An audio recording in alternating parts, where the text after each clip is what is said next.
మనిద్దరి మధ్యలో ఏ జన్మలో ఏ తీరని రుణం ఉందో, మరెందుకు ఇంతలో ఈ బంధనం ఇన్నింతలు పెరిగిందో, అమాయకమైన నీ చిన్నారి నవ్వును ఏ తల్లి కందో, ఇటే నీ దారి ఉందని నిన్ను ఏ సుడి గాలి పంపిందో.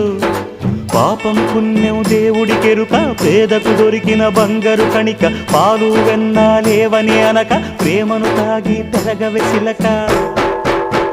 వలేసే పాడు లోకం కంటపడక ఉండు నాయనక, ఇలా నా గుండెలోనే గువ్వల కొలు ఉండిపోయింక.